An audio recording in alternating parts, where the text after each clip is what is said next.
Hello friends, स्वागत है आपका मेरे यूट्यूब चैनल पे।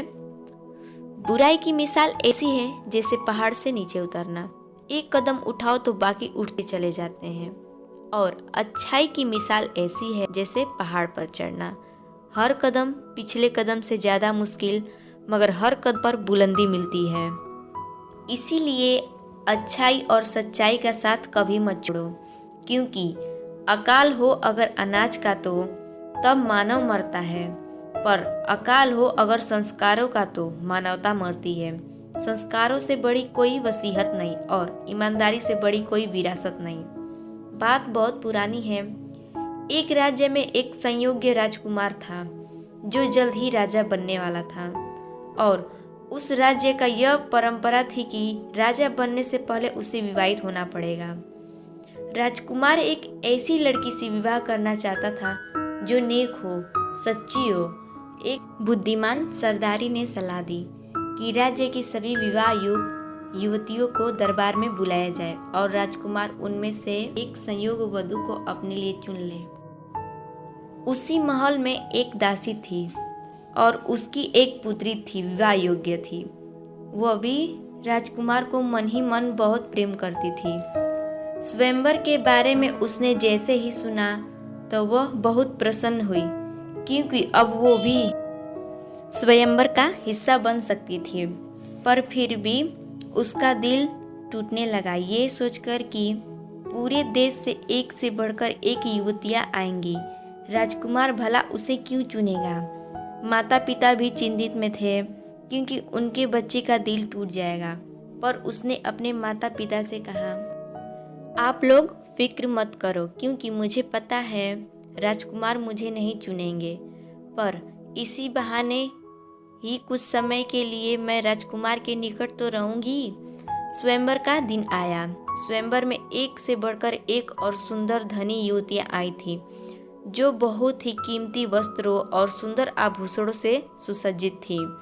राजकुमार ने तब सभी युवतियों से कहा, मैं तुम सबको एक एक बीज दूंगा, और आज से 6 महीने बाद जो युवती मुझे इस बीज से निकले सबसे सुंदर फूल लाके देगी, मैं उसी से विवाह करूंगा, और वही होगी इस राज्य की रानी। सभी युवतियों को एक एक गमले में बीज रोप कर दे दिया गया।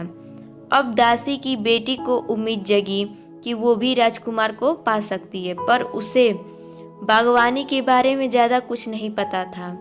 पर उसने फिर भी बड़े प्यार से उस गमले को लेकर गई और उसका ख्याल रखना शुरू कर दिया। उसने बहुत देखभाल की। उसे ये लगता कि बीज से उगने वाले पौधे पर ज्यों ही फूल खिलेगा, वो उसके राजकुमार के प्रति प्रेम का प्रतीक होगा। वो बहुत ही सुंदर होगा। लेकिन 3 महीने गुजर गए, गमले से कोई पौधा नहीं उगा।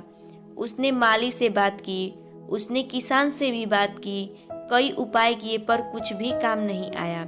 6 महीने भी बीत गए, पर बीज से एक कोमल तक नहीं फूटी। 6 महीने बाद तय की गई दिन पर वो निराश होकर अपने खाली गमले को लेकर महल में पहुंची।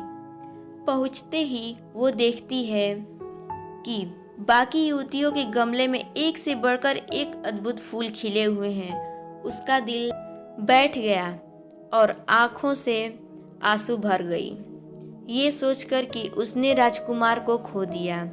दुखी होकर वो राजकुमार को वो एक टक निहारती रही। राजकुमार हर युवती के गमले में खिले फूल और को गौर से देख रहा था।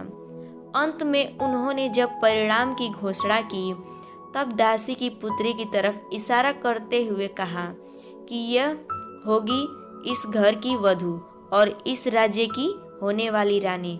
सबके आंखों में राजकुमार के लिए प्रश्न का भाव था। फिर राजकुमार ने इस रहस्य से पर्दा उठाया और कहा कि जो बीज मैंने सभी युवतियों को दिए थे वो निर्जीव थे, नकली थे। उनसे पौधा उगना, फूल खिलना तो असंभव था। पर दासी के पुत्री ने उस बीज से सच्चाई और ईमानदारी का फूल खिलाया, इसीलिए वही होगी मेरी रानी। दोस्तों, सच ही तो है, सच्चाई, ईमानदारी और संस्कारों से बड़ी कोई दौलत नहीं। किसी ने क्या खूब कहा है, इत्र से कपड़ों को महकाना कोई बड़ी बात नहीं है, मज़ा तो तब है जब आपके किरदार से खुशबू आए। तो दोस्तों, आपको ये छोटी सी कहानी कैसी लगी कमेंट में ज़रूर बताइएगा और चैनल को सब्सक्राइब, वीडियो को लाइक करना नहीं भूलिएगा। तब तक के लिए बाय बाय। अब मिलते हैं हम आपको नेक्स्ट वीडियो में।